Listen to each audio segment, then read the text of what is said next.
Listo. Bueno, buenas noches. Eh, Vamos a platicar el día de hoy y mañana en este diplomado de la función de los OPLES, o bueno, la función administrativa de los organismos públicos electorales. Y vamos a hablar de los requisitos, ¿no? Requisitos tanto legales como constitucionales. Pero antes de esto, pues, bueno, como breve introducción, Daniel Díaz Cuevas, ¿qué tal? ¿Cómo estás? ¿Cómo estás, Alonso? Muy buenas noches. Bien, gusto en saludarte, ¿eh? Bueno verte. Igualmente. Perdón, estaba aquí saludando a mi buen amigo Daniel. Y siempre es un gusto saludar, ¿no? A personas que ya sea que conozcamos por actividades propias del trabajo, o porque hayan sido o sean alumnos regulares de distintos diplomados. Entonces decía, en esta parte relativa a las funciones de los consejeros o cómo se llega a ser consejero. Buenas tardes, igual a Lizeth Sánchez, que ella es una alumna regular de varios diplomados. Igualmente gusto en saludarla. Decía que hay que hablar un poquito de cómo se ha transformado, bueno, por un lado de la importancia de los recursos humanos, ¿no? Que son un elemento central que hacen posible, digamos, la labor profesional y cómo justamente esto ha supuesto una profesionalización, ¿no? Dentro de la democracia, yo no creo que solo mexicana, ¿no? Dentro de los sistemas democráticos tenemos como distintas esferas, ¿no? Tenemos una esfera en donde están las instituciones y los procedimientos, que desde luego no es la única, ni siquiera necesariamente es la más importante, ¿no? Pero ahí está, es la arquitectura que permite que haya elecciones, que es una dimensión de la democracia. ¿No? Es una arquitectura que permite que haya una aplicación de la ley democrática, lo cual quiere decir que es más allá de los procedimientos. Y quiere decir que también en esa arquitectura, en esos procedimientos, hay una burocracia. Y que esa burocracia tiene la preparación, ¿no?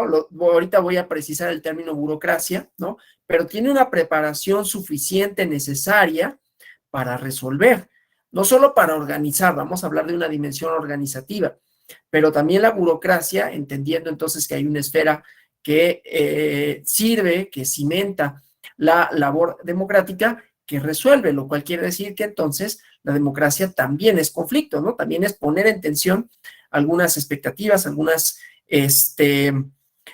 posiciones, ¿no? Distintas y que éstas se dirimen en una esfera distinta, aunque de conformidad con las reglas que instrumentan los recursos humanos, ¿no?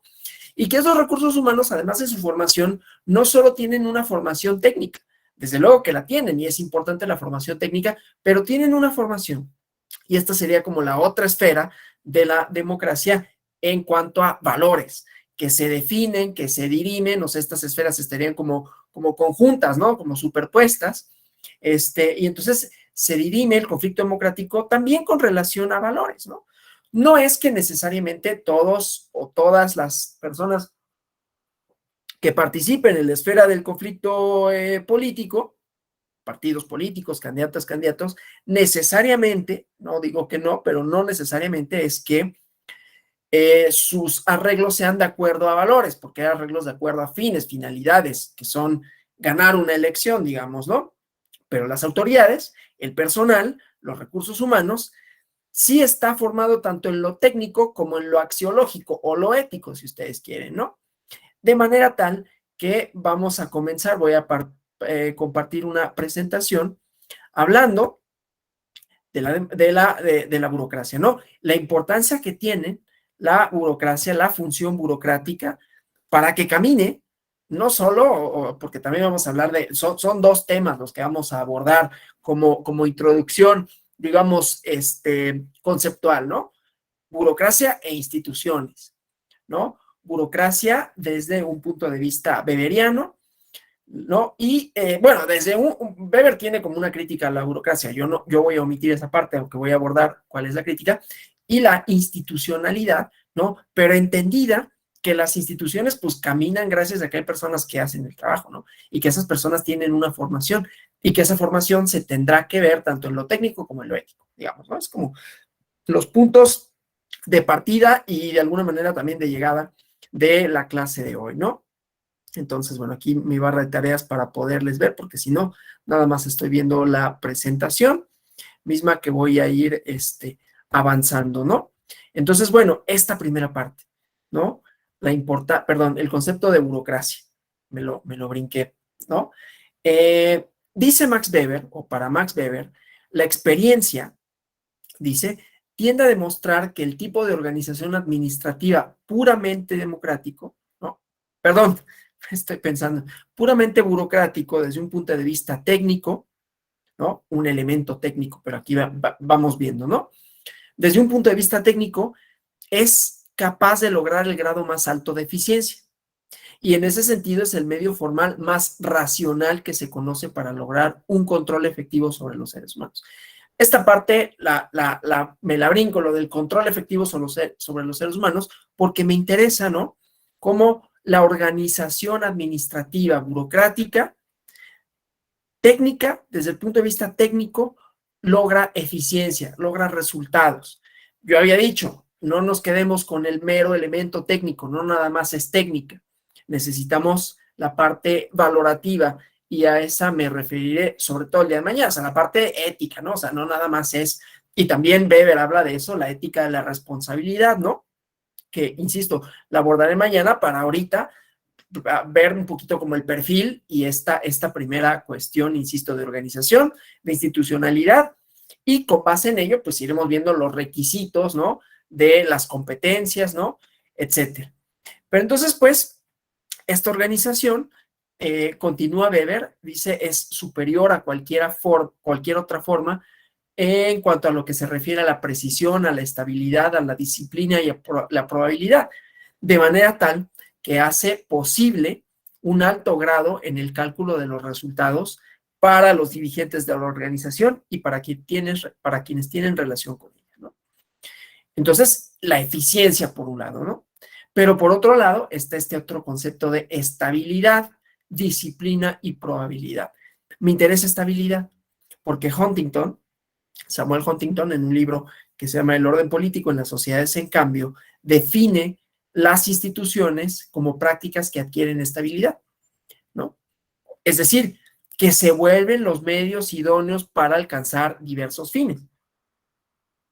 Y cuando hablamos de racionalizar, no solo estamos hablando de la razón en un sentido kantiano, ¿no? Estamos hablando de la razón en un sentido utilitario, por un lado, ¿no?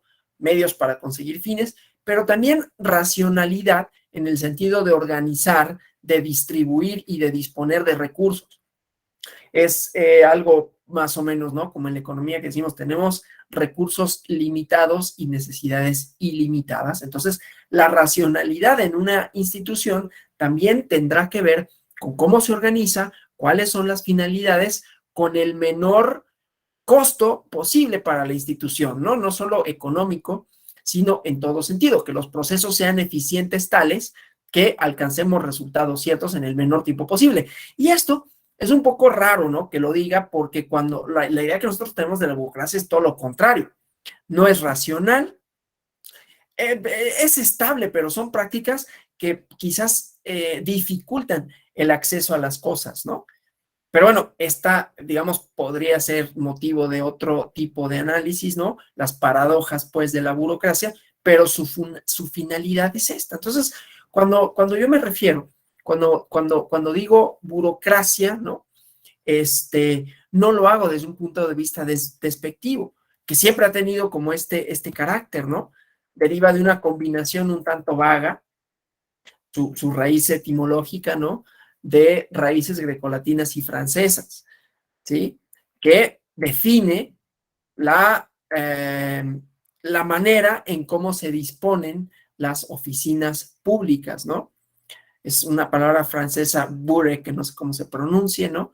Que es la tela que se pone sobre las mesas de las oficinas importantes, las oficinas públicas, ¿no? Y entonces, la palabra burea, que define escritorios cubiertos con un paño, ¿no? Y después designa toda la oficina. Luego, en el siglo XVIII, a un ministro de gobierno francés se le atribuye un término burocratie burocratie, no sé cómo se pronuncia, no hablo francés, ¿no? Para referir en un sentido sarcástico a las oficinas públicas. Y entonces, esto tiene que ver con oficina y poder, ¿no? Buró como oficina y kratos, poder. Entonces, esto apela un poco, ¿no?, al ejercicio del poder a través del escritorio de las oficinas públicas. Hay una película interesante, sale Gerard Depardieu, y la película se llama Callejón sin salida, ¿no? Y cuenta una historia en una oficina burocrática, ¿no? Tiene una metáfora ahí interesante, y desde luego está el campeón de la denuncia de los sinsabores y de la rareza de los laberintos burocráticos, que pues es Kafka, ¿no? Pero bueno, el término burocracia, no obstante, que también fue acuñado por Weber, ¿no?, que lo hizo derivar del término Büro en alemán, que significa oficina. Para Weber decía, pues, una burocracia es una organización que opera, que funciona con fundamentos racionales, en el sentido de organización, en el sentido de conseguir finalidades que sean, que produzcan resultados ciertos y que produzcan esta idea de estabilidad, ¿no? Y el término ha pasado a formar parte de nuestro lenguaje cotidiano, ¿no?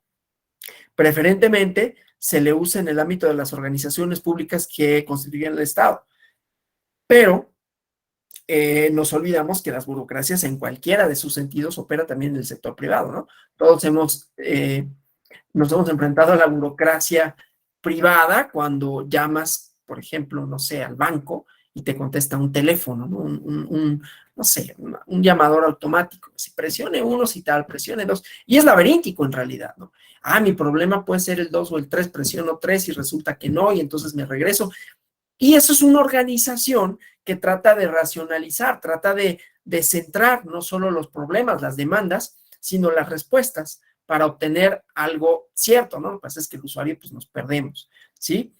Pero bueno, además está que Weber considera que la democracia es un tipo de poder, no solo un sistema social, es un tipo de poder ejercido desde el Estado por medio de su clase en el poder, que es la clase dominante, ¿no? Entonces, el aparato organizatorio es el de la burocracia, un marco racional y legal en donde está la autoridad formal en la cúspide del sistema, ¿no? Hay otros estudios, esto lo digo como comentario al margen, eh, antropológicos, de antropología del Estado, que dicen, bueno, ¿cómo se manifiesta el Estado? ¿Cuál es la forma que tiene el Estado pues para hacerse ver, ¿no? Que puede ser un principio de autoridad. ¿Y cuál es ese principio de autoridad así excelente, ¿no? Habrá quien pueda decir, bueno, pues cuando un policía me para y me pide mis documentos. Pero otro este es un estudio argentino, ¿no?, que dice, no me acuerdo cuál es la autora, es una mujer argentina, la posibilidad que tiene el Estado de requerirte, ¿no?, de pedirte, de distraerte de tus actividades, de tu tiempo, ¿no? Hacienda te manda un citatorio y pues no te pregunté. Y tienes que ir, y así te conformas inclusive como ciudadano en la espera, ¿no? Y esa es tu relación o una relación con el Estado, en donde además, esto un poco de manera kafkiana, ¿no?, pero entiendes cuál es tu posición de subordinación de alguna manera, ¿no? Porque pues el Estado me puede decir ahorita, en esta hora y en este lugar. Y ni siquiera es que a esta hora sea un término cierto, ¿no? No, pues yo te voy a hacer esperar lo que sea necesario. Pero bueno,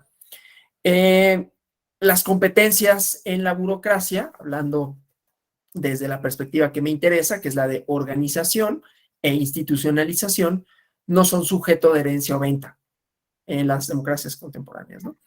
Entonces tiene tres connotaciones, pues, el término burocracia, ¿no? En el sentido de vulgata, ¿no?, que es el significario ordinario, popular, o como burocracia, como clase social dominante incrustada en el Estado, o como modelo de organización, que es el que me interesa, ¿no? No por ello dejaremos de mencionar los otros, ¿no? No hay apelativo más feo, ¿no?, más afrentoso para un empleado, para un oficinista, un trabajador público o hasta privado cuando te dicen burócrata, ¿no? El tono de la voz, la idea que conlleva, ¿no?, tiene una carga semántica que se asocia a algo poco dignificante, ¿no? Un empleado flojo, perezoso, holgazán, irresponsable, improductivo, que el Estado mantiene, ¿no?, que los impuestos de la sociedad mantienen, este, y que distraen, entre otras cosas no menos moderadas, ¿no? Que distrae los impuestos de otras cosas que serían más importantes, ¿no? Entonces, burocrático, pensamos lentitud, exceso de trámites, distanciamiento, ¿no? De quien presta el servicio y los usuarios, ¿no? Que es producto además de un entrenamiento, una adherencia de los funcionarios, de los empleados públicos a los reglamentos, a las rutinas, a los procedimientos. Bueno, ahorita, a los métodos consignados, ¿no? Los manuales de organización. Entonces es un mal irremediable, ¿no? Que el ciudadano percibe, ciudadana, como un fantasma que pesa demasiado, que le resulta muy costoso, ¿no? Alguna vez yo trabajé en un tribunal, en otro, y entonces recuerdo aquí ejemplo de la burocracia, ¿no? Había una persona que quería una copia, y entonces, pues bueno, el procedimiento en ese entonces para las copias, que sigue siendo como muy parecido a lo que voy a contar, tienes que presentar un escrito firmado, ¿no? El escrito pasa por oficialía de partes, el oficial de partes lo turna al archivo, en el archivo se integra el expediente va a ponencia, en ponencia se elabora el acuerdo va, bueno, se elabora por parte de quien lo elabore y después lo revisa y firma la secretaria de estudio y cuenta, que lo pasa a la magistrada, magistrado que lo firma. Luego, una vez que está firmado, se lleva a la actuaría y en la actuaría se notifica por el medio correspondiente. Y si quiero una copia, si no, pero yo quiero una copia, ¿no? Dame una copia de esto. Yo necesito, sí, presenta tu escrito. Además era copia de certificados. Presenta tu escrito y cuando se te autorice la expedición de copias que se notificará por lista, tienes que hacer un pago de derechos. Entonces tienes que ir a una papelería fiscal. Esto es cierto, ¿eh? Y habrá de ustedes quienes lo han lidiado con esto. Una papelería fiscal en donde tenga el formato, pero resulta que el formato ya cambió. Bueno, lo descargo de la página de internet, y pago el pago de derechos y llego y le digo a la persona, oye, ya pagué. Ay, es que no lo han acordado, ¿no? Si ven en una semana, es hijo, por una copia certificada, ¿no? Entonces, esto vislumbra un poco, ¿no? Esa idea de no inventes, en lugar de hacer algo fácil, no todos los tribunales es así, ¿no? En lugar de hacerlo algo fácil, que tendría que ser, bueno, pues si tengo que hacer un pago, pues habría un lugar en donde yo lo pueda hacer, que sea aquí, no, vete al banco y consigue la forma, es la forma, creo que era F5 en ese entonces, ni me acuerdo cuál era la forma, una forma que no teníamos nosotros, ¿no? Entonces conseguí la forma, y así, bueno. Entonces, bueno, cuando hablamos en cambio de organización, que esto también es una organización, son procedimientos, pero que me dificultan la tarea de acceder a lo que yo necesito, ¿no? Yo una copia, ¿no? Y ya perdí todo el día, y además pierdo un buen rato, ¿no? Porque voy a la papelería, voy al banco, y en el banco me formo, pago, llevo, aquí está el pago, no, pero es que no le acuerdo. Entonces, ¿cuándo lo voy a hacer? Bueno, el chiste es que yo vi eso, o sea, una persona que en la mañana llegó y que ahí estaba, ¿no? Yo, ¿qué pasó? Yo la conocía, ¿no? Porque uno va conociendo a la gente. No, pues es que quiero una copia certificada. Ok. Y no pasa. Yo, bueno, pasó como 1 hora y media, yo la veía ahí. Oye, ¿por qué no te han dado tu copia? No, pues es que no la han acordado. Y a ver, entonces, ¿qué hace uno? Rompe la lógica, ¿no? De esto, vas, oiga, le dices a la secretaria de acuerdos, ¿no va a firmar a esto? Porque pues es que está la persona aquí. Sí, firma. Con la magistrada, oiga, magistrada, ¿no será posible que me firme? Sí, lo firma, ¿no? Rompes o sea, a veces los modelos son un poquito como camisas de fuerza, ¿no? Pero bueno, cuando se trata del modelo organizacional burocrático, desde una concepción sociológica, administrativa, la burocracia es todo lo contrario a lo que el sentido, que ya hemos dicho, en el sentido vulgar o corriente, ¿no? Corriente en el sentido de lo que normalmente se entiende como, ¿no? Pregona en contra de esto, ¿no? El ego pasa a dar el nombre de burocracia, ¿no? Justamente a los defectos, a las disfunciones del sistema, no al sistema mismo, ¿no? Y de acuerdo al modelo burocrático de Max Weber, ¿no? El tercer fundamento en el desarrollo de estos conceptos organizacionales, ¿no? Del modelo burocrático, y aunque tuvo un profundo, digamos, efecto en los estudios sociológicos y politológicos, no siempre se utiliza de esta manera, pero es la idea de la organización eficiente por excelencia. La organización, como había dicho, llamada a resolver de manera racional, eficiente, problemas de la sociedad y por extensión de las empresas. La organización burocrática está diseñada científicamente, ¿no? Para funcionar con exactitud, precisamente para lograr los fines para los cuales fue creada. No más, pero no menos. Y para conseguir esta eficiencia, el modelo burocrático tiene que detallar, tiene que precisar por anticipado cómo deben de hacerse las cosas, ¿sí? Entonces, bueno, los malentendidos, ¿no? Sobre el concepto de burocracia afectan quizás aún con mayor fuerza, ¿no? A la comprensión de estas ideas de organización. Y en las ideas de organización, no solo vamos a tener a personas que, bueno, pues ahí fui aprendiendo sobre la marcha, ¿no? Sino que tenemos el elemento profesionalizante o profesionalización. Ahí van a incidir otros temas tales como el servicio profesional de carrera, ¿no?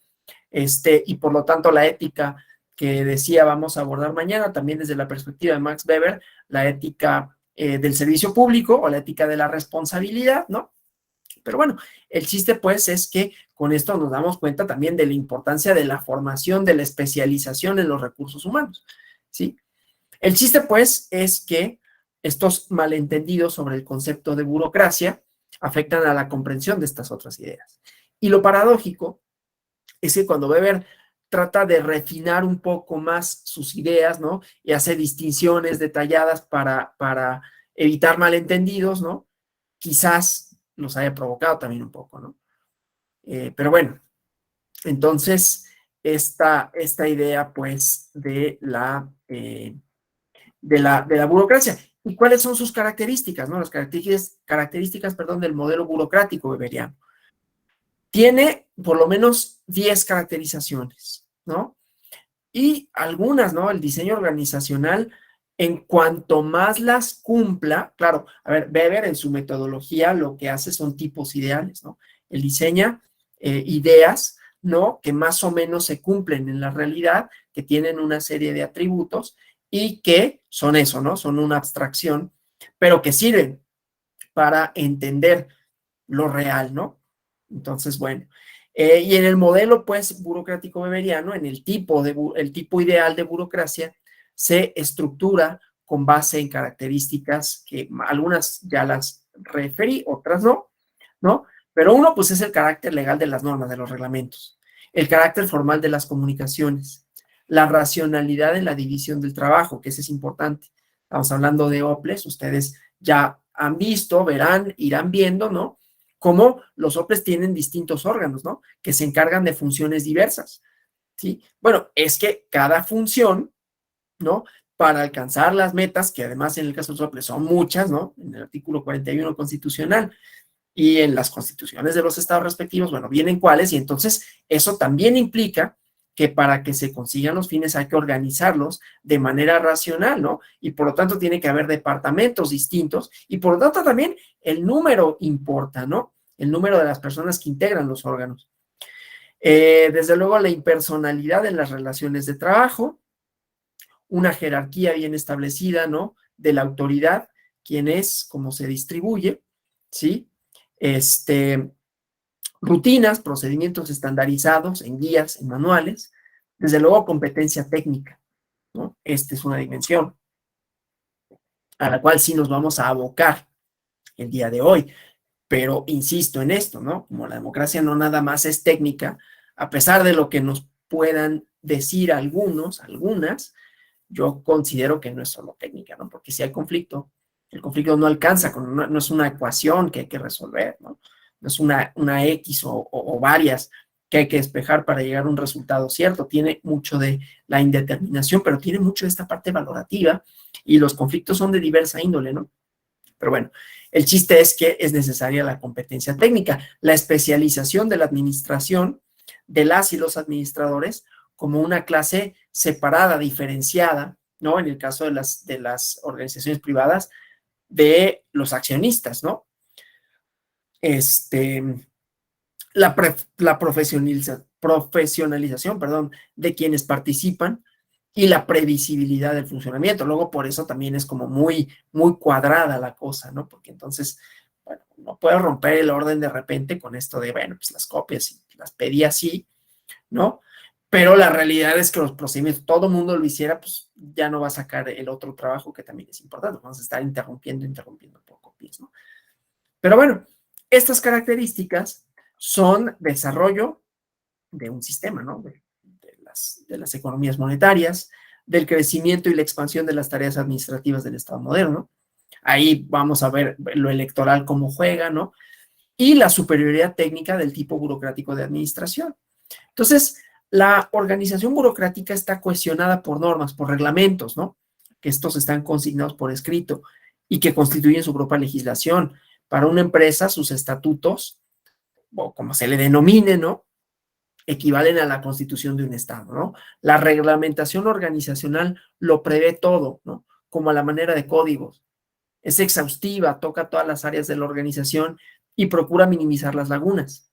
Las normas también son racionales, ¿no? Porque están adecuadas con los fines de la organización y son legales porque hay personas, ¿no? Investidas con autoridad, con poder de coacción sobre los subordinados. Entonces, la reglamentación persigue como objetivo estandarizar las funciones de la organización, ¿no? Para que haya economía, racionalidad. Además de las normas y de los reglamentos, pues las comunicaciones, ¿no? Son comunicaciones escritas, otro cemento que une a la estructura organizacional y por lo tanto las decisiones, las reglas, las acciones administrativas se formulan, se registran por escrito. Digo, estoy dando como una generalidad del modelo burocrático weberiano, nada más para hablar de la importancia de los recursos humanos, de la especialización, y esto nos llevará a la otra idea, que es la de institucionalización. Y después ya vamos viendo, vamos entrelazándolo, ¿no? Con los requisitos para formar parte de los OPLES, ¿no? Entonces decía, las comunicaciones formales, ¿no? Las decisiones, las reglas, las acciones administrativas se formulan, se registran por escrito y estas nos permiten comprobar, documentar, asegurar la interpretación de los actos legales, ¿no? Es la idea de la reiteración en la comunicación, que tiene también formatos, ¿no? Que rutinizan su cumplimiento, porque también tiene esta idea de rutinización, algo que se hace de manera similar, porque produce certeza, ¿no? También puede ser un poco aburrido, pero produce certeza en cuanto a los resultados y en cuanto al procedimiento. Y decía, la racionalidad de la división del trabajo, cuando burocratizamos una estructura, establecemos una sistemática división del trabajo en orden de racionalidad, ¿no? O sea, atendiendo a la adecuación de los objetivos buscados, se organiza, ¿no? Se hace un organigrama, se divide el trabajo, el derecho, el poder, se establecen las atribuciones necesarias, de tal forma que los puestos, los cargos, tienen que estar definidos, cada uno con su nombre, con su categoría, funciones generales, específicas, la autoridad, la responsabilidad de todos ellos, y esto está adherido a un manual de organización o de procedimientos, ¿no? Con las rutinas claramente especificadas, ni un paso más ni un paso menos, ¿no? Charles Taylor dice los tiempos y movimientos, ¿no? El resultado entonces es un organigrama que representa de manera más o menos cabal la disposición, bueno, no más o menos, perfectamente, la disposición de niveles, jerarquías, líneas de autoridad, responsabilidad, hacia arriba, hacia abajo y hacia los lados, ¿no? Decía impersonalidad en las relaciones, como vemos en la lámina, ¿no? La división del trabajo, o sea, la distribución de funciones, las actividades, las tareas, es impersonal, o sea, se habla de puestos y de funciones, no de personas. Las personas ocupan cargos, no son individuos dotados de anhelos, emociones, ¿no? El poder de cada persona también es impersonal, valga lo contraintuitivo, ¿no? Porque se deriva del cargo que desempeña. O sea, también es impersonal la obediencia prestada al superior, se obedece al superior, no a la persona, ¿no? Sino al puesto que ocupa. Entonces, hay una expresión, ¿no? Como burocrática. Las personas van y vienen, las instituciones permanecen, ¿no? O sea, la organización burocrática privilegia esta impersonalidad en adecuación a garantizar la permanencia en el tiempo de la institución y la estandarización del trabajo, las rutinas, el desempeño, ¿no? Y de rutinas porque pues todo el trabajo en el puesto, en el nivel que corresponda, se tiene que realizar de igual manera. Y es estandarizado el desempeño porque no importa quién lo realice, de todas maneras se tiene que hacer, ¿sí?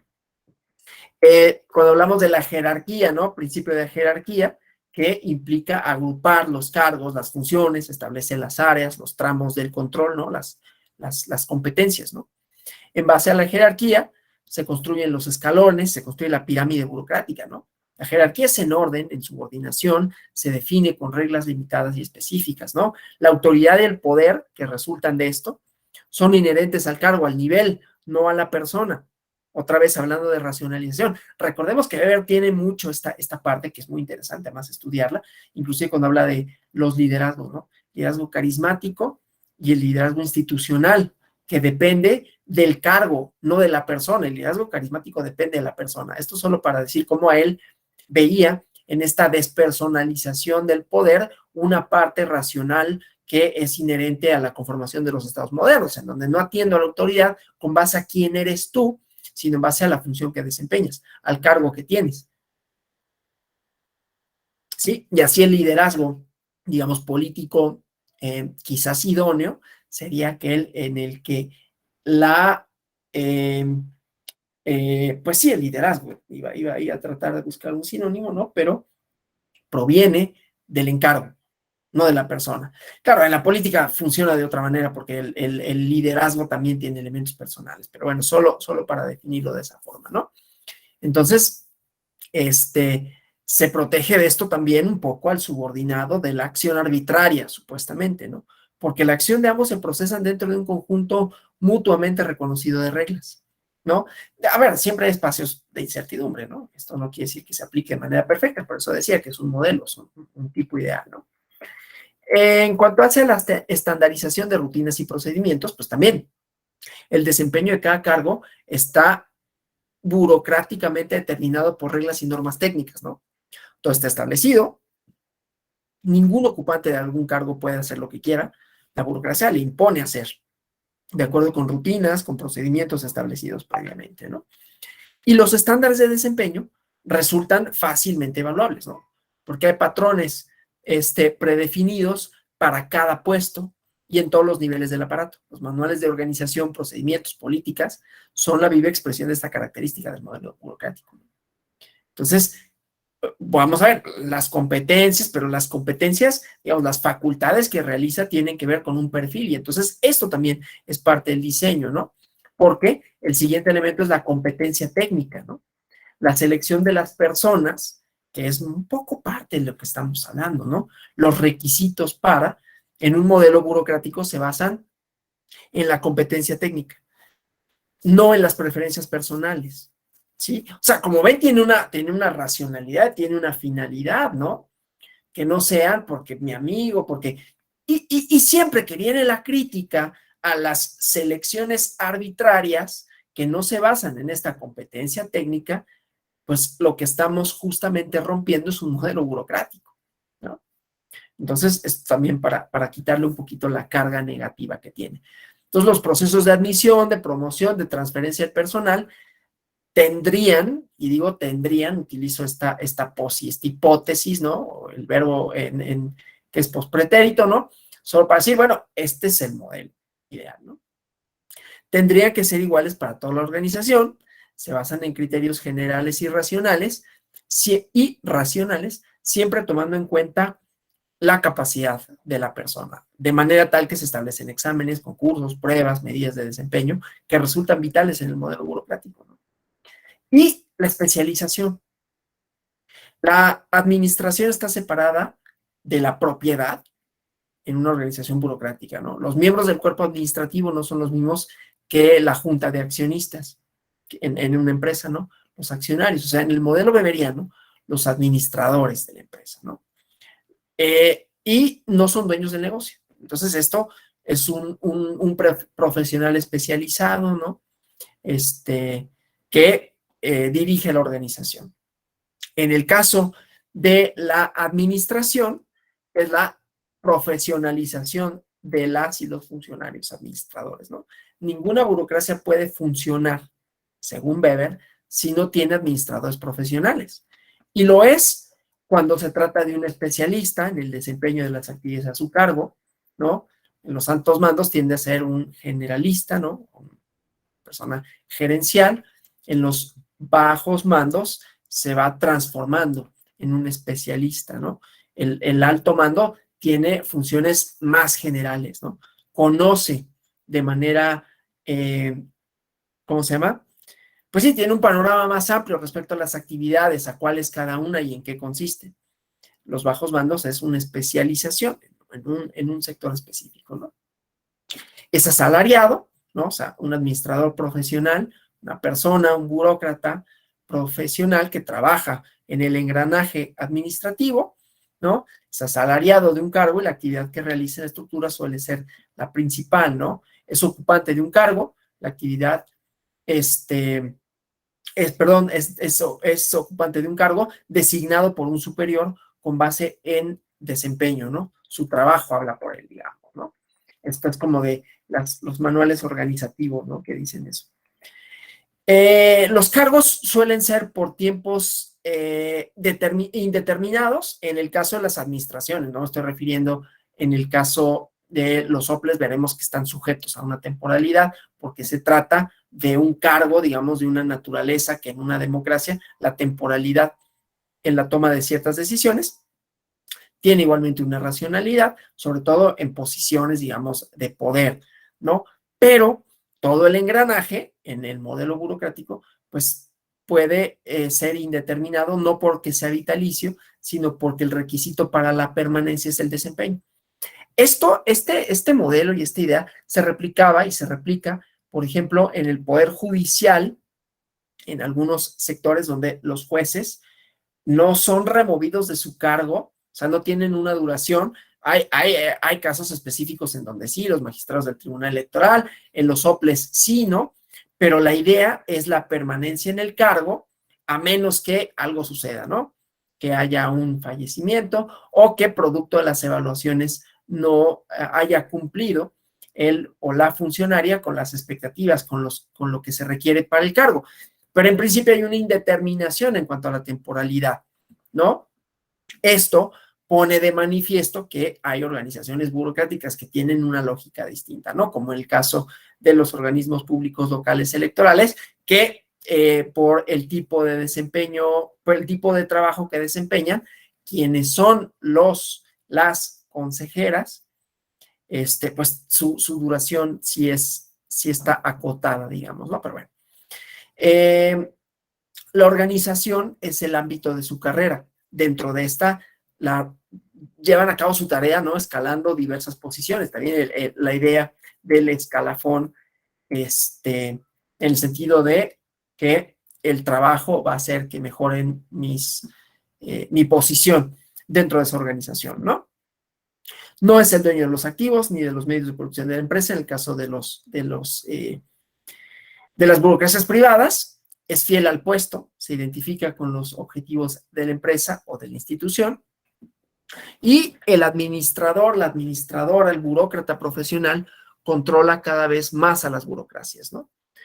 Pero bueno, esta parte no la refiero tanto porque se trata sobre todo de las burocracias privadas, ¿no?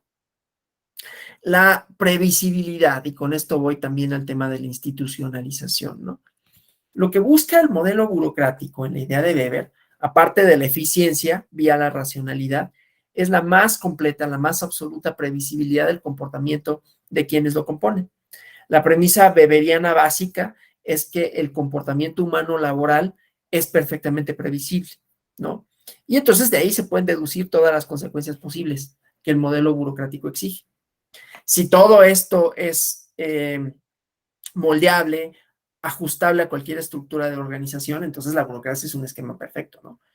Porque si no existen externalidades, disfunciones, las burocracias permiten racionalidad, precisión en el trabajo, rapidez en las decisiones, uniformidad de rutinas y procesos, continuidad de la organización, unidad de dirección, disciplina, orden, competitividad, eficiencia, ¿no? O sea, la capacidad para aceptar órdenes cuando están en conflicto con los deseos de la persona exige un nivel de renuncia difícil de mantener, entonces genera fuerzas entrópicas, ¿no? Tendenciales a la destrucción.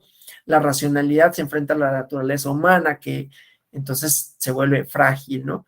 Y entonces es que hace que sobrevengan las disfunciones de la burocracia. Ya no me meto en eso, solo para decir, hay cosas en donde no funciona, digamos, ¿no? La organización. Pero bueno, entonces, esa idea, pues, del modelo burocrático, la importancia de esta, la profesionalización, la división del trabajo para las instituciones, ¿no? Cuando dije al principio de la clase que la democracia tiene un aparato, tiene un cimiento que es institucional, la arquitectura institucional o la ingeniería institucional, como quieran decirlo, ¿no? Depende de qué les guste más, o cómo les guste más frasearlo, en realidad es una metáfora, ¿no? El diseño de la institución permite llegar a resultados y en el diseño de la institución se distribuyen facultades. Esas facultades se distribuyen de manera racional para alcanzar resultados ciertos mediante procedimientos igualmente ciertos que tienen estas características que vemos en la lámina y que persiguen objetivos de eficiencia.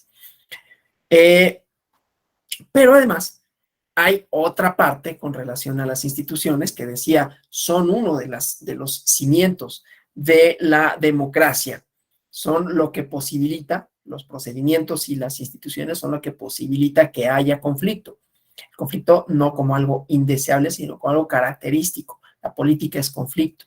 La política, insisto, como ya había referido, implica poner en tensión cosas, ¿no? Relativas a la cosa pública, relativas a ideas, relativas a expectativas de cuál es el papel que debe tener o no el Estado, cómo debe de aplicarse o no la ley, quiénes deben de ser o no ciudadanas y ciudadanos, por qué sí, por qué no, todas esas cosas van conformando las plataformas políticas, ¿no?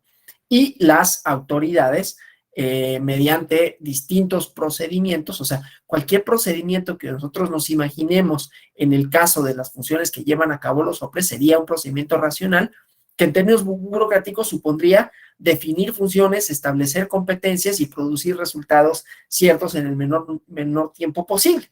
Y para eso se planea esto, ¿no? Pero como es un componente de la democracia, entonces tenemos también que forma parte de otro proceso que es la institucionalización. Me referí a Huntington, ¿no? El orden político en las sociedades en cambio. ¿Y qué propone Huntington? En términos generales, que una institución y que un orden político que se institucionaliza quiere decir que adquiere prácticas burocráticas.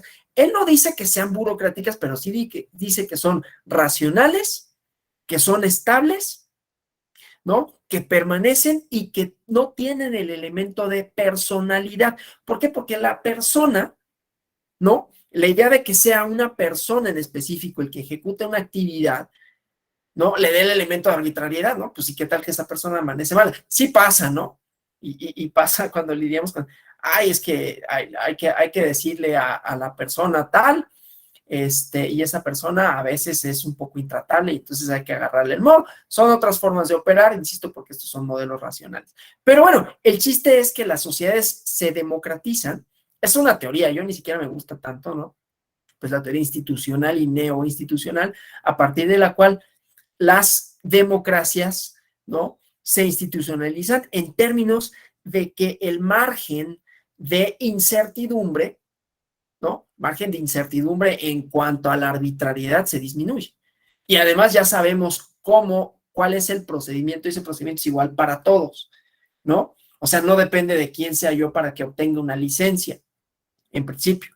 O eso se supone, eso propondría el modelo y eso propone la institución, inclusive la institución democrática. Una institución democrática lo será en estos términos en la medida en que se ajuste en mayor medida a un proceso racional que no depende ni de la persona que solicita ni de la persona que ofrece el servicio, ¿sí? Entonces, esa es una manera también como de entenderlo, ¿no? Despersonalizar esa parte. Y es particularmente relevante para nosotros, para el tema que nos ocupa, porque ustedes sabrán, ¿no? El sistema electoral mexicano, pues tuvo varias fases de desarrollo. Y en todas ellas ha habido transformación en las instituciones. La primera fase, que nada más la voy a referir, la reforma 77, que ya todo el mundo conoce, ¿no? Que es una reforma que sobre todo tiene que ver con representación. Tiene la parte institucional, los partidos políticos entidades de interés público y aunque ya estaban definidos en la Constitución como organizaciones, pero se vuelven entidades de interés público y con ello el financiamiento, ¿no? Y con ello la representación en términos ya políticos, se rediseña el sistema electoral para que también haya en ese momento 100 distritos plurinominales para el principio de las no mayorías que no quedaban representadas, pero que de todas maneras, aunque no ganaran asientos uninominales, pues había una población ahí que les había dado el voto, ¿no? Y entonces hay una distribución. Luego una segunda etapa en donde ya hay una construcción de autoridades. Surge el TRICOEL, ¿no? En los 80, 86, con facultades muy acotadas, ¿sí? Pero que ya empezamos a ver la construcción de una burocracia especializada para obtener resultados ciertos. No solo resultados ciertos en cuanto hace a las funciones que puede hacer un juzgado, sino resultados electorales, o sea, trascendiendo, ¿no? Entonces, para esto era necesario institucionalizar ciertas prácticas y tener con ello una burocracia robusta que pudiera instrumentarlas. Pero claro, eso no fue como automático, ¿no? Entonces, en una primera etapa, distribución de facultades, división del trabajo, todavía no caminaba así del todo que esto estuviera como la despersonalización a la que me refería, la idea de las jerarquías, ¿no? Y todos estos son elementos en los que podemos ver cómo, por qué no puede, si es que sucede, no estoy acusando a nadie de nada, pero cuando llegan a no funcionar, quizás pueda ser un criterio para decir, a ver, ¿sigue o no sigue el modelo? Suponiendo que el modelo produjera los resultados que se supone que va a producir. Pero bueno, entonces esta segunda etapa. Una tercera etapa, que es donde ya viene el IFE en ese entonces, ¿no? Pero que todavía necesitaba un tránsito, ¿no? Porque todavía dependía un poco, sus funciones, un poco mucho, sus funciones del gobierno no estaban como completamente separadas, ¿no? En esta idea de, como les comenté, que las burocracias privadas está separado quienes administran de quienes son los dueños, ¿no? Pues aquí también había una idea en ese sentido de separar quienes organizan, quienes deciden, de quienes ejercen los cargos públicos, ¿no? O sea, los representantes y los gobernantes. Entonces, en esa idea, con un diseño institucional, se dice, necesitamos personal que no sean políticos profesionales, más allá de que la política misma tiene reglas ciertamente burocráticas en algún sentido, y que organiza y racionaliza también la lucha política, ¿no? Pero necesitamos, pues, un cuerpo profesional para llevar a cabo estas distintas múltiples tareas, ¿no? Y ya en 96, bueno, desde antes, pero en 96 ya vemos, ¿no? Facultades de las autoridades ya más bien robustas, ¿no? Posibilidades de hacer también importantes y cómo se ha ido perfeccionando hasta llegar a la reforma de 2014, que ya no me voy a referir a esta porque pues, ustedes ya la conocen y buena parte de este curso, supongo, ¿no? Bueno, no supongo, se centra en la reforma de 2014 porque es la que de alguna manera, aunque claro, había antecedentes, ¿no? Pero introduce estas figuras, ¿no? Bueno, una hora para cambiar de diapositiva, como ven. Pero seguimos en esta parte, ¿no? Nada más quiero preguntar cómo vamos, nada más dejen de ver. Ay, perdón. Es que aquí necesito ver. Bueno, voy a salir de la pantalla completa para verles y preguntar, ¿no? ¿Cómo vamos? Digo, son 5 para las 8 de la noche. Ya eso, el lunes, ¿no? Ya eso plantea por sí mismo un desafío, ¿no? Mantener la atención por una hora a una persona que tardó una hora en cambiar de diapositiva. Pero bueno, ¿cómo vamos hasta aquí? ¿Hay algún comentario, alguna pregunta, alguna cuestión que deseen? Todo bien. Bueno, entonces vamos a seguir, ¿no? Una cosa que sí voy a decir nada más para efectos de esto, de que es lunes, de que son las 8 de la noche, de que yo sé que muchos de ustedes vienen de trabajar, de la escuela. No me voy a ir hasta las 9, ¿eh? O sea, yo voy a cortar por ahí de 8:35, si les parece bien, ¿no? Porque, digo, si quieren, yo vieron que tengo como cierta facilidad para hablar y que me guste, que yo puedo seguirme, ¿no? Pero no nada más es antipedagógico, ¿no? Sino atenta en contra de sus derechos humanos, que nos tenga yo el lunes hasta las 9 de la noche. Entonces, si están de acuerdo, 8:35, si les parece, ¿no? Desde luego pueden decir, no, no me parece, y nos vamos a las 9 y a las 9, ¿no? Bueno, ese era como el aviso que sí les quería, o sea, sí quería como poner un poquito la delimitación temporal, porque pues es fuerte para todas y todas esto, ¿no? Y más el lunes. Pero bueno, entonces, decía, cuando tenemos una institucionalización como la que decíamos, cuando necesitamos planificar, organizar el trabajo, todo esto, ¿no? Pues es importante que haya perfiles, ¿sí? Las instituciones que buscan gestionar de manera adecuada las funciones, distribuirlas, estos principios de jerarquía, de despersonalización, de obtención de resultados, pues tienen que tener también un sistema de recursos humanos. Y no solo de selección de personal, sino de formación, ¿no? O sea, siempre pensemos, ¿no? También en esta otra vertiente, ¿no? Del servicio civil de carrera, independientemente de que sea una característica o no exigida por la ley para algunos puestos, ¿no? Pero que también implica, ¿no? Imbuirse, comprometerse, ¿no? Enterarse de cómo son las funciones, de cómo se distribuyen, ¿no? En las instancias, digamos, ¿no? Las instancias públicas. Yo no estoy diciendo, no sé si sea lo idóneo o no, no necesariamente esto implica que sea mejor un perfil que otro, pero bueno, siempre tiene esta posibilidad, ¿no? Pero entonces esto supone que se adopten políticas, prácticas coherentes, ¿no? Planificar cuáles son nuestras necesidades. Desde luego la planificación, y hay un módulo específico de esto, tiene que ver con el presupuesto, ¿no? Y que aquí el presupuesto va a ser un problema, porque el presupuesto, para el funcionamiento del OPLE, ¿no? También está en función a si es año electoral o no, pero luego también está en función a ciertos momentos políticos, ¿no? En donde, conflictiva como es esa esfera, pues se pone en tensión si los recursos son o no demasiados, quiénes pueden intervenir en la aprobación o no de los recursos, eso lo irán viendo, ¿no? Pero entonces se planifica hasta o sea, cuando hablamos de la estructura burocrático-administrativa, la planificación, ¿no? Es una parte importante, ¿no? Porque, pues, de conformidad con los recursos que tenga, es el número de personas con los que puedo contar para realizar las actividades, y las actividades, ya verán también las funciones, o las han visto, ¿no? Son múltiples, ¿no?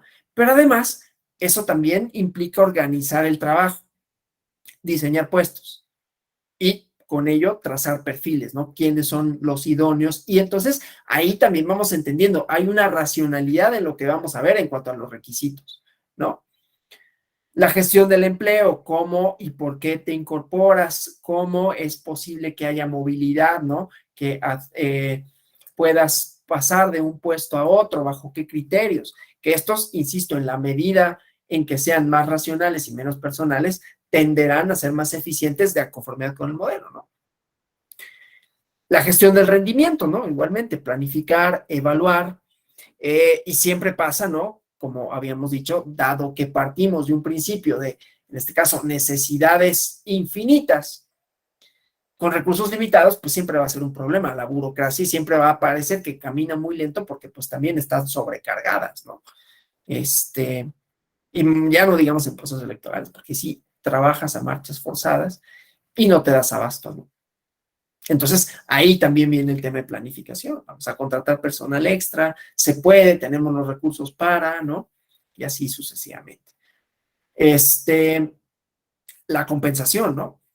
¿Cómo le vamos a retribuir? ¿Cuáles van a ser los sueldos, etcétera, ¿no? La gestión del desarrollo, esta parte que decía, los servicios de carrera, y cómo, si hay de haberlos, cuáles son, ¿no? Las,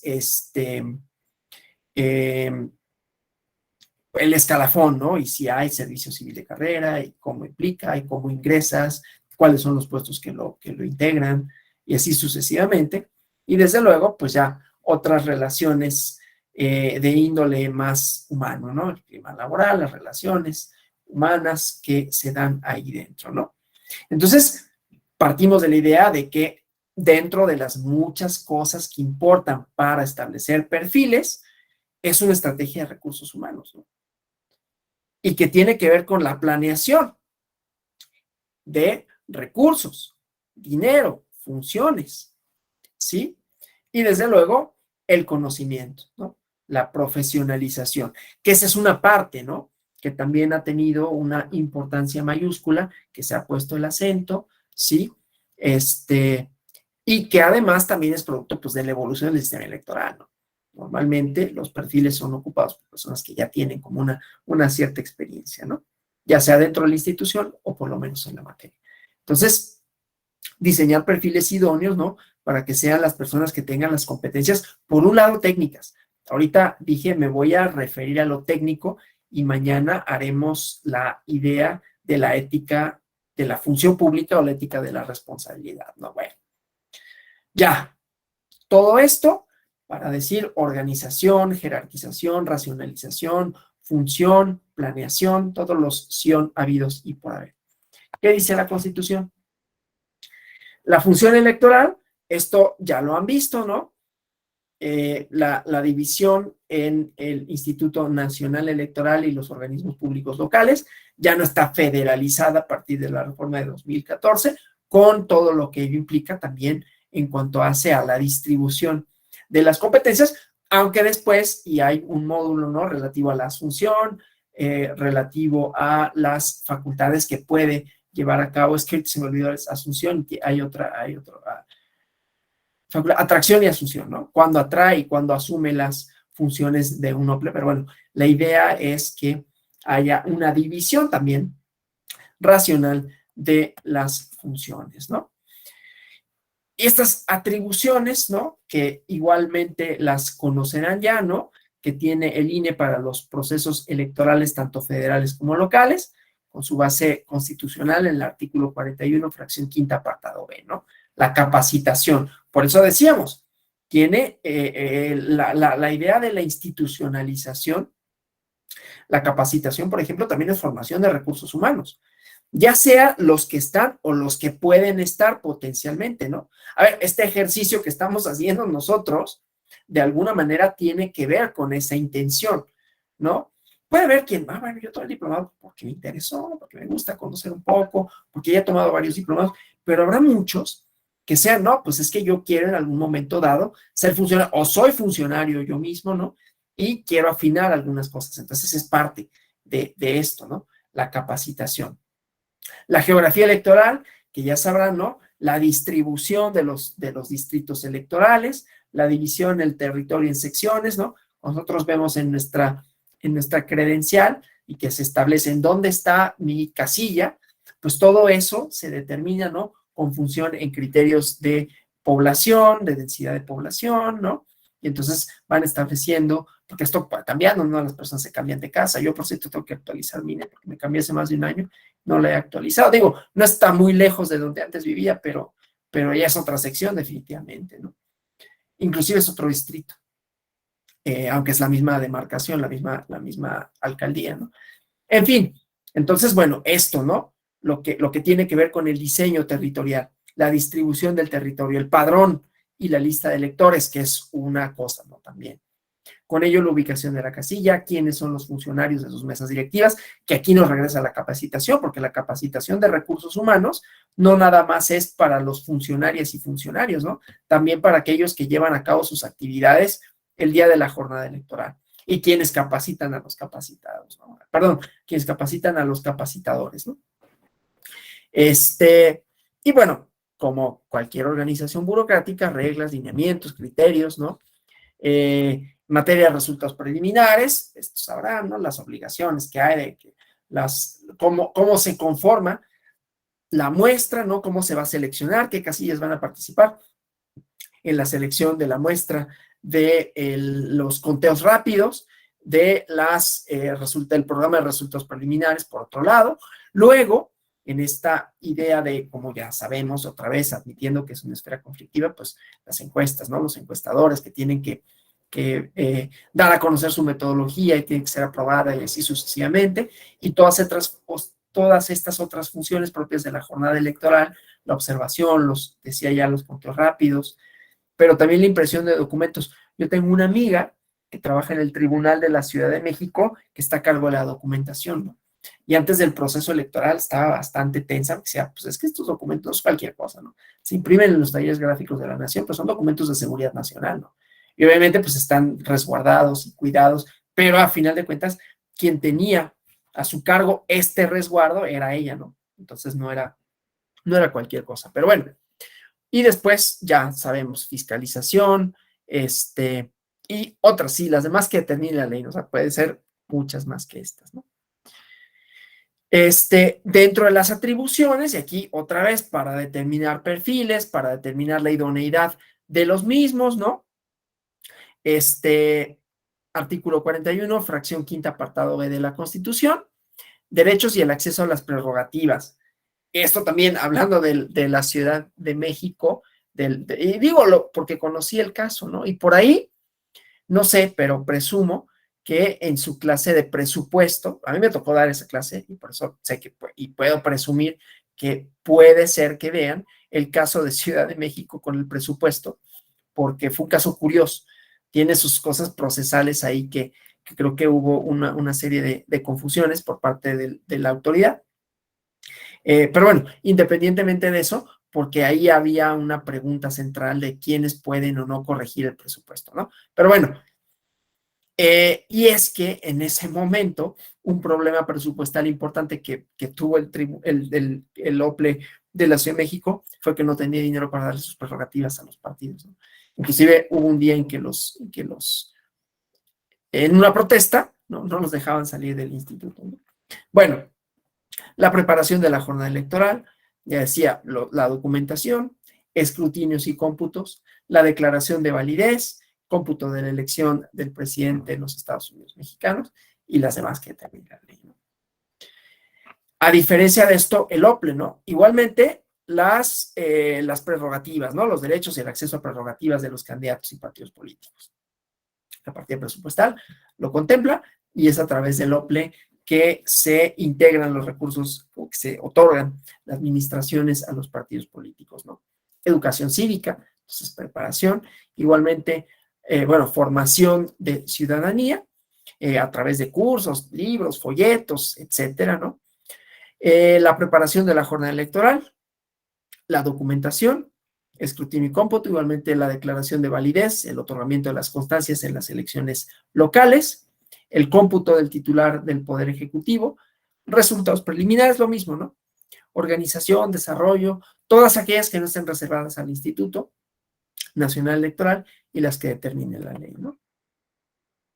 Entonces, ahora, requisitos para las consejerías, ¿no? La función electoral en los estados y requisitos para las consejerías, que tiene su base constitucional en el artículo 116, fracción cuarta, ¿no? Y aquí, entonces, garantizar mediante procedimientos una certeza en que las y los funcionarios sean idóneos. ¿Cómo garantizamos la idoneidad? Y hay como varias respuestas a esto, ¿no? La respuesta, digamos, ¿cómo puedo decirlo? Instrumental, sería pues con procedimientos, ¿no?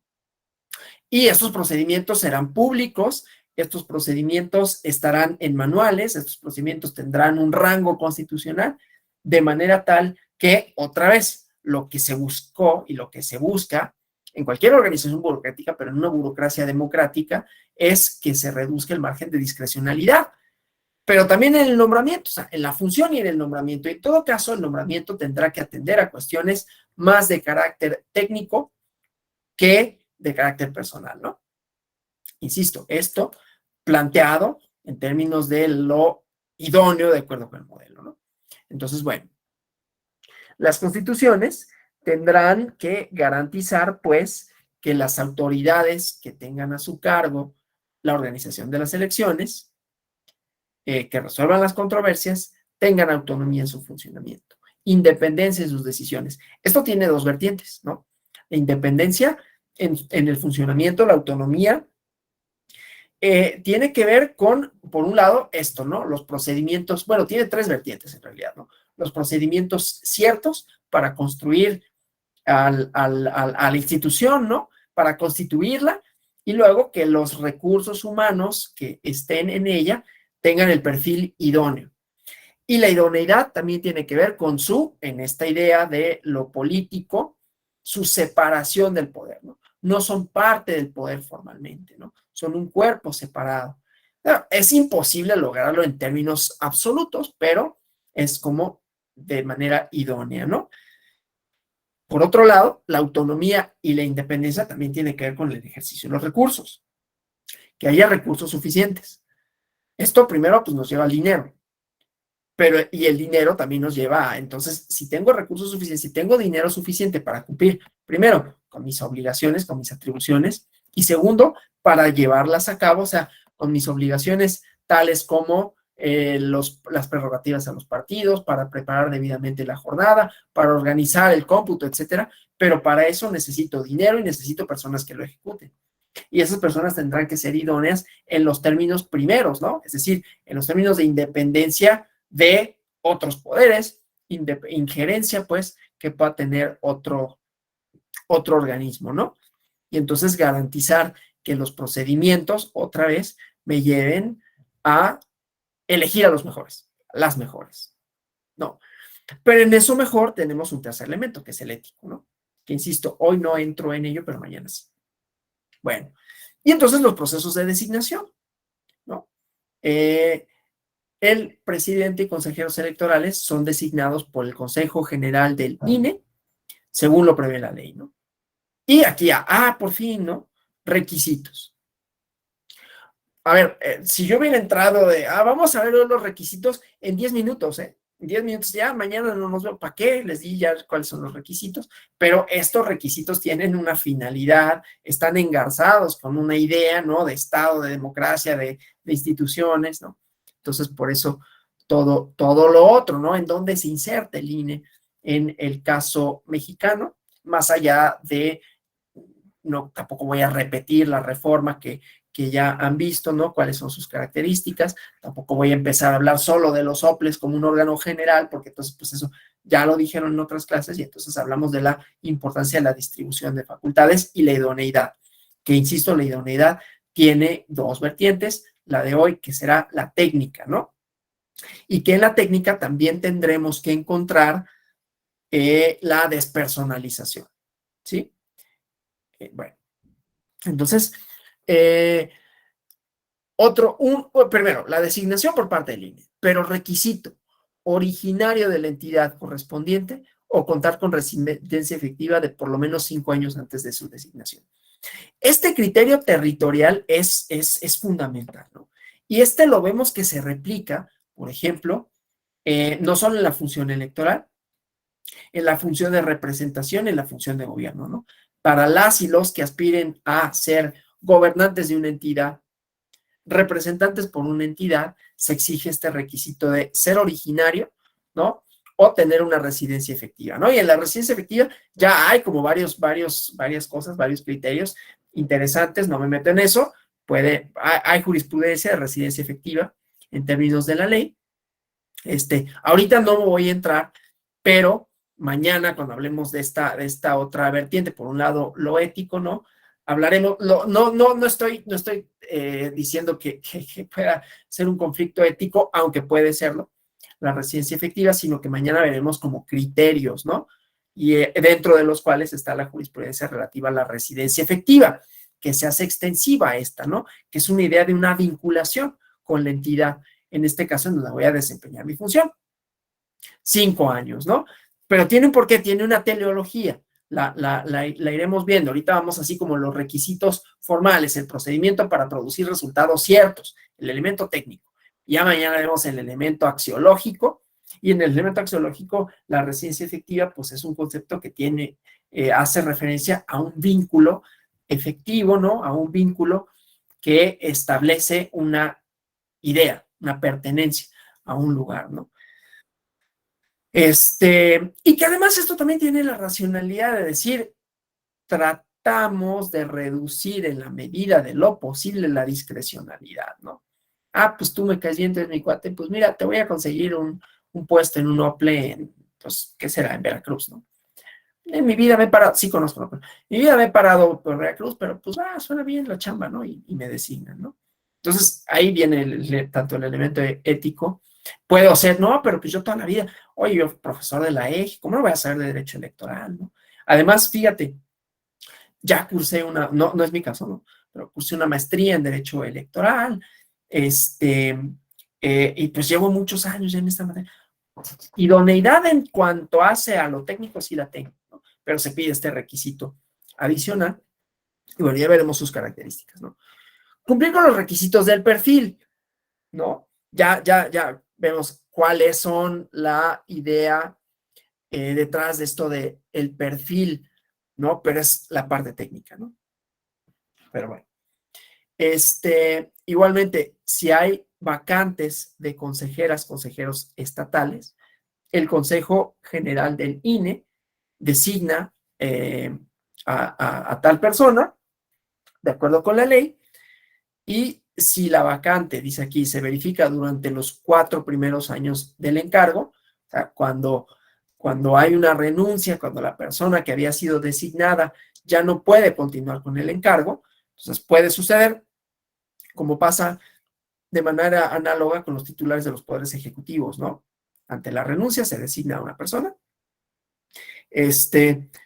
pero puede tener distintas modalidades. Si es durante los primeros 4 años del encargo, se elige un sustituto para concluir el periodo. Si es dentro de los últimos 3 años, se elige un nuevo consejero para un nuevo periodo de 7 años, ¿no? ¿Qué dice la ley general? O sea, ahorita ya vemos la base constitucional y vamos a la base legal. No estoy muy pendiente del reloj para no pasarme del tiempo, ¿no? Los organismos públicos electorales, esto que decíamos, la personalidad jurídica, el patrimonio, ¿no? Como idea de separación del poder para producir resultados ciertos, la autonomía del funcionamiento, la independencia, que ya vimos, ¿no? Como inclusive son valores, ya me referiré a esta esfera valorativa, ¿sí? Pero la autonomía y la independencia son algunos de los valores centrales para que las autoridades puedan, ¿no? Trabajar, digamos, ¿no? La profesionalización, ¿no? Y se rigen igualmente por los principios que rigen la materia electoral, que están en el artículo 41 constitucional, certeza, imparcialidad, independencia, legalidad, máxima publicidad y objetividad. Tienen que garantizar que se cumplan, ¿no? Y entonces se integran, ¿no? Por este órgano superior, ¿no? El órgano de dirección, que está integrado por una consejera o consejero presidente y 6 consejeras o consejeros o consejeros electorales, ¿no? Cada uno de estos tiene derecho a voz y voto. Luego está la secretaría o la secretaria o está la secretaría ejecutiva, ¿no? Pero bueno, la persona de la secretaria o el secretario ejecutivo, los representantes de los partidos políticos con registro nacional estatal, que estos últimos concurren a las sesiones con derecho a voz, y la paridad de género, ¿no? Como elemento central. La reforma constitucional de 2020, ¿no? Que lo establece de esta manera, ¿no? Elegibilidad. Sale una convocatoria y para poder ser, ¿no? Ya dijimos, hay una parte de la residencia efectiva, pero ahora, ¿son elegibles quiénes? Ciudadano mexicano por nacimiento, que no adquiera otra nacionalidad, además de estar en pleno goce de sus derechos civiles y políticos, que no hayan sido interrumpidos, ¿no? La ciudadanía mexicana por nacimiento es todo un tema, ¿no? Porque hay una gradación, hay una diferenciación del tipo de ciudadanía. No es exclusiva de México tampoco, ya aquí ya vienen a reclamar que no le he dado de comer. No es exclusiva de México tampoco, ¿no? Pero, bueno, hay la diferencia de ciudadano por nacimiento y ciudadano por naturalización y los derechos que esto implica. Se ha mutado, ha cambiado, ¿no?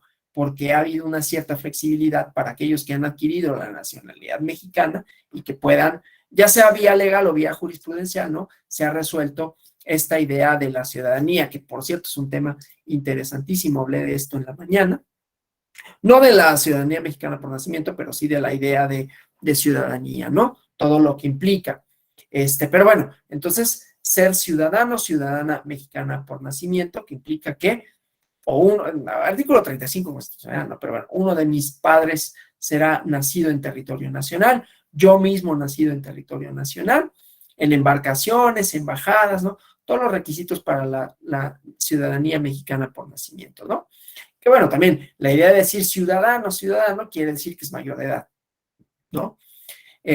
No adquiere otra nacionalidad y que no estén suspendidos normalmente por pena, ¿no?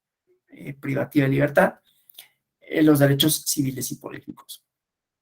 Estar inscrito en el Registro Federal de Electores y tener credencial para votar vigente, tener más de 30 años de edad el día de la designación, ¿no? Este criterio de la edad siempre resulta como no solo controversial, sino curioso y ciertamente, no sé si arbitrario, ¿no? ¿Por qué 30 y no 35? ¿O por qué no 28, no? Pero bueno, se supondría, ¿no? Que esto también te da una cierta experiencia. Si fuera 18, por ejemplo, ser mayor de edad, pues bueno, podemos elegir a una persona que independientemente de su capacidad intelectual, que puede ser mucha, pues no tiene todavía una trayectoria definida, ¿no? Los 30 años quizás, ¿no?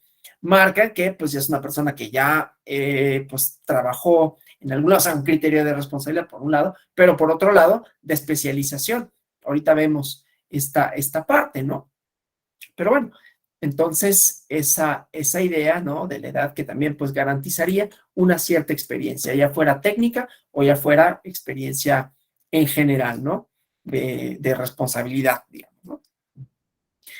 El día de la designación tiene que tener, y esto va concatenado con la idea de la edad, mínimo 5 años de que obtuvo el título de licenciatura, ¿no? Esto también para asegurar un poco que haya una cierta práctica, ¿no? Claro, pues bueno, aquí el título y dedicarme a otra cosa y pues ya son los 5 años, ¿no? Pero bueno, son cosas que se van conjuntando. La buena reputación, que tiene sus elementos, ¿no? O sea, la idea de buena reputación ha sido como controvertida, bueno, ¿eso qué significa? Y ha tenido, ¿no? Como una elaboración moral en distintas épocas que se consideraba, luego véanlo así como un ejercicio histórico, que se consideraba buena reputación hace 50 años, ¿no? Desde luego no es lo mismo que hoy, ¿no? Y cómo en todo caso, cómo demuestro que no tiene alguien una buena reputación, ¿no? ¿Por fama pública, no? O cómo decimos, cómo definimos esa parte, ¿no? Pero bueno, claro, si van a ser personas que desempeñan una actividad en donde, entre otras cosas, son árbitros electorales, entregan constancias de mayoría, sesionan, por ejemplo, para que un partido político o no pueda obtener su registro, más allá de que eso es impugnable posteriormente, pues fiscalizan los ingresos de los partidos, ¿no? Desde luego hay que asegurarnos, y esto lo voy a dejar aquí porque, insisto, mañana nos metemos con el elemento ético, ¿no? De la ética, de la responsabilidad y de la función pública, pero la reputación, ¿no? Siempre en toda legislación, por racional que sea, por utilitaria que sea, va a tener un grado de moralidad. La ciudadanía está asociada a una moralidad, ¿no? Ser ciudadana, ciudadano implica tener una responsabilidad, supuestamente, ¿no? Frente al Estado, frente a las y los demás, tener una cierta formación, ¿no? Cumplir con un ideal, pues, ¿no? Que también varía, pero bueno, entonces siempre hay estos elementos morales. No lo digo para restarle nada, solo para decir que conviven, ¿no? Esta el criterio de la residencia efectiva, de por lo menos 5 años anteriores a la designación, dice, salvo en caso de ausencia por servicio público, educativo e investigación por un tiempo menor de 6 meses, ¿no? Pues un cargo o un encargo, educativo o de investigación, ¿no? No haber sido candidato, desde luego, en la idoneidad, si estamos diciendo en la despersonalización, si estamos tratando de asegurarnos que haya una no vinculación con el poder, pues desde luego que por lo menos 4 años anteriores a la designación no haya sido designado como candidato, no haber desempeñado cargo alguno en la elección popular, ¿no? También hablando de esto, mañana vamos a tocar este concepto de la integridad electoral que tiene que ver con la ética de la responsabilidad y de la función, ¿no? Solo ahorita por si quieren echarle, si tienen tiempo, ¿no? Pues probablemente ahorita ya no, pero mañana, si quieren antes de la clase, una googleada, ¿no? Algunos ya conocerán el concepto, seguramente Daniel Díaz va a decir así de, uy, yo podría dar mejor la clase, ¿no? Y hablar de la integridad electoral, pero bueno, es también importante, ¿no? Y que tiene este elemento, o sea, el elemento idoneidad no nada más es idoneidad técnica, pues, ¿no? Otro, no haber desempeñado cargo, dirección nacional, estatal, municipal en algún partido político 4 años anteriores a la designación. Digo, tampoco, todo esto es controversial porque habrán ustedes escuchado en la administración pública, y esto es un tema, inclusive de ahora, ¿no? La idea de las puertas giratorias, ¿no? Y es lo mismo, hablando de ética, hablando de la información que uno puede tener, hablando de las intenciones, hablando de las preferencias que todos tenemos, desde luego, ¿no? Pero habrán escuchado en la administración pública la idea de la puerta giratoria, ¿no? Que es esto de que funcionarias después se incorporan a una empresa que puede tener intereses distintos, no que sean ilegítimos, simplemente distintos, contrapuestos a los que tiene el Estado, ¿no? El Estado regula y una empresa puede necesitar, vamos a pensarlo, ¿no? Una regulación flexible, es un eufemismo para no decir otra cosa, ¿no? En torno al medio ambiente, ¿no? Y entonces un funcionario o exfuncionario de Semarnat se inserta en la empresa, o al revés, el funcionario de la empresa llega a Semarnat, ¿no? Y pues es el que otorga los permisos, y pues era directivo de esa empresa, y pues ahí hay una idea distinta de cuál es el interés que debe de prevalecer. Bueno, acá también, ¿no?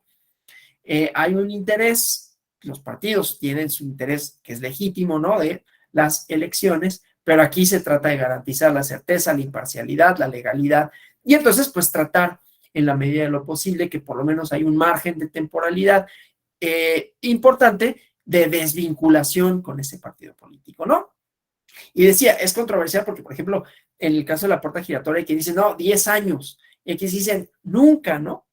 Lo cual también es un problema, ¿no? Porque si me corren, ¿qué hago, no? Entonces ya no puedo dedicarme a lo que he hecho, pero sí tiene una razón de ser, ¿no? Que es para evitar este conflicto de intereses. Otro tema que es bien interesante y que luego no se entiende necesariamente cuáles son los alcances del conflicto de intereses, ¿no? Pero es simple y sencillamente cuando mi organización, mi desempeño, mis funciones pueden ir en contra, ¿no? Son contrarios a la función, organización, desempeño de otra institución, ¿no? Y que entonces el ocupar una posición que tenía en uno o en otro lado pueda suscitar que yo tenga que tomar una decisión que beneficie, contrariando las finalidades para las que está instituida esa institución, valga la redundancia, ¿no? Bueno, no estar inhabilitado, ¿no? Sabrán ustedes los procesos administrativos que tienen una posibilidad, ¿no? De la inhabilitación en el servicio público, ¿no? Entonces, esto que también no solo es la parte técnica, ¿no? La idoneidad, que como ven tiene varias dimensiones.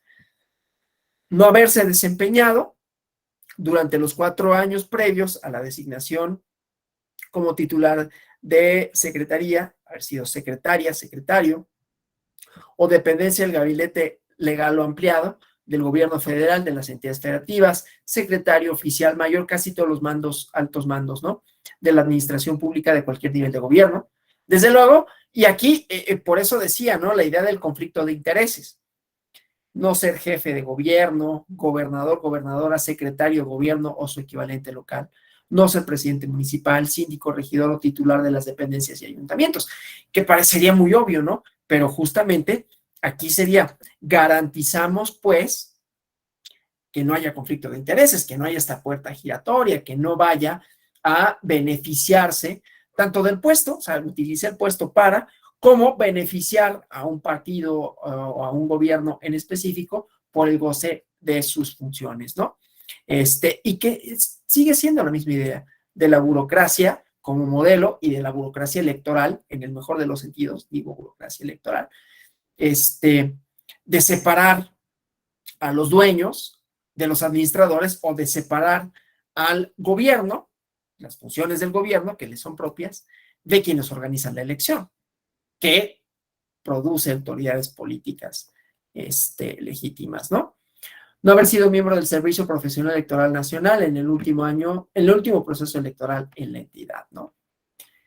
Para ser elegibles, ya con esto voy a concluir, ¿no? El día de hoy. El consejero presidente y los consejeros electorales son designados, esto ya lo habíamos visto, es una réplica de lo que dice la Constitución en la Ley General de Instituciones y Procedimientos Electorales, por el Consejo General del Instituto, que es quien los designa, por un periodo de 7 años. Y conforme al procedimiento que iremos viendo, ¿no? Si hay vacantes del Consejo Local, el Consejo General, perdón, hace la designación correspondiente. Una vez, y esta es otra vez la idea, y mañana vamos a retomarla con esta parte de, no solo, o sea, va a decir, qué reiteración, pero con que hoy nos llevemos la idea de la organización burocrática, fines, distribución, competencias, racionalidad, por un lado, y por otro lado, que la idoneidad no abarca solo el elemento técnico, sino que tiene una dimensión también de no conflicto de intereses, y entonces mañana retomarlo a partir de la idea de conflicto de intereses, ¿sí? Y la ética de la función pública y la dignidad electoral, y la integridad, perdón, la integridad electoral. Entonces, ahí retomamos, ¿no? No asumir un cargo público en los órganos emanados de las elecciones sobre las cuales participó. O sea, un cargo en diputados, si yo participé en esa elección, ¿no? O el mismo gobierno, ¿no? Yo participé en la elección en donde se designó al presidente de la República y voy a la Administración Pública Federal como secretario, ¿no? No ser postulados para cargos de elección, otra vez estamos cuidando la idea del conflicto de intereses. Me interesa decirlo porque vamos a retomar ahí mañana, hablando de esta parte de la integridad, ¿no? No asumir cargos de dirigencia partidista durante los 2 años posteriores al término de su encargo, según lo previsto por la ley, ¿no? Mañana vamos al proceso de elección, pero insisto, me voy a detener en el otro elemento de la idoneidad en el sentido no técnico, ¿no? Ya veremos la idoneidad, técnica y todo este proceso de elección, ¿no? De las consejerías, aquí lo vamos a ir viendo, ¿no? Luego también la remoción y todo nos va a regresar otra vez al elemento de la ética, digamos, ¿no? Entonces también hay una ética de la función pública que quiero tocar el día de mañana. Bueno, hasta aquí, ¿cómo vamos? ¿Todo bien? Bueno, preguntas, comentarios, alguna cuestión. Sí, Adriana Ramos Díaz, por favor. Gracias, maestro. Sí, únicamente, bueno, todo muy bien. Nada más quería ver la posibilidad de que si nos pudiera enviar el material Sí. de apoyo para Sí, tenerlo. claro que sí. Les paso mi correo institucional, escríbanme ahí y yo les contesto, ¿no? Gracias. Yo les contesto como en un par de días, vuelvan a mandar el correo, porque normalmente contesto, pero luego se me pierden o hago alguna otra cosa y olvido mandarlo. Entonces, si no contesto, no es por negligencia, sino porque si me olvido, vuélvanme a escribir con toda confianza. Bueno, entonces, muchas gracias por su presencia, por el esfuerzo y nos vemos el día de mañana. Que tengan feliz inicio de semana. Y bueno, cualquier cuestión, pregunta, puede ser en el correo electrónico o el día de mañana, ¿no? Muchas gracias y hasta mañana. Gracias por los comentarios. Hasta mañana, gracias. Mañana.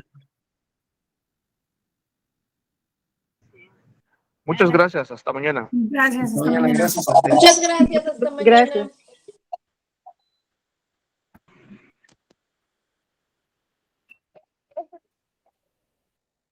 Ok. Ya, listo. Adiós, adiós, adiós, adiós. Te decía,